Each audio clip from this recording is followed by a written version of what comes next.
రాంచీ టెస్ట్లో టీమిండియా తొలి ఇన్నింగ్స్లో wicket keeper batsmen Dhruv Jurel 90 పరుగులతో చక్కని బ్యాటింగ్ ప్రదర్శన చేశాడు.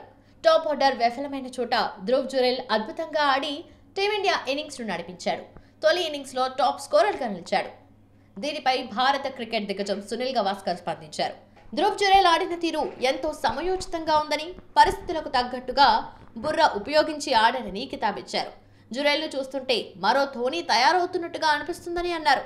ఇవాళ రాంచీలో ఆడినట్టే ఆడితే మున్ముందు జురేల్ ఎన్నో సెంచరీలు సాధిస్తాడని, అతడికి పరిస్థితులను అర్థం చేసుకుని ఆడటం ఎలాగో తెలుసని కితాబిచ్చారు. 23 ఏళ్ల జురేల్కు ఇది రెండో టెస్టు మాత్రమే.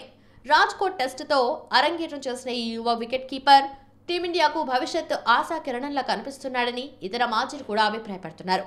4వ టెస్ట్ మ్యాచ్లో టీమిండియా పట్టు బిగించడంలో యువ బ్యాటర్ ధ్రువ్ జురేల్ కీలక పాత్ర పోషించారు. తొలి ఇన్నింగ్స్లో టీమిండియా 177 పరుగులకే 7 వికెట్లు కోల్పోయి కష్టాల్లో ఉన్న సమయంలో జురేల్ అద్భుత ఆటతీరును కనబర్చారు. 90 పరుగులు చేసి భారత్ స్కోర్ 300 దాటడంలో కీలక పాత్ర పోషించాడు. జురేల్ సెంచరీ చేయకపోయినప్పటికీ తొలి ఇన్నింగ్స్లో ఇంగ్లాండ్ ఆధిక్యాన్ని 46 పరుగులకు తగ్గించడంలో కీలక పాత్ర పోషించాడు. కాగా ఓవరాల్గా 149 బంతులు ఆడిన ధ్రువ్ 2 సిక్స్లు 4 ఫోర్లతో 90 పరుగులు చేశాడు. సెంచరీ చేయడం ఖాయమనుకునే దశలో టామ్ హార్ట్లీ బౌలింగ్లో క్లీన్ బౌల్డ్ అయ్యాడు. దీంతో జురేల్ ప్రదర్శనపై ప్రశంసల జల్లు కురుస్తోంది. ఈ జాబితాలో టీమిండియా మాజీ దిగ్గజం వీరేంద్ర సెహ్వాగ్ కూడా చేరిపోయారు. ధ్రువ్ జురేల్కి మీడియాతో తగినంత హైప్ రాలేదు, కానీ తనకు దక్కిన అవకాశాన్ని చక్కగా సద్వినియోగం చేసుకున్నాడని సెహ్వాగ్ అభినందించాడు.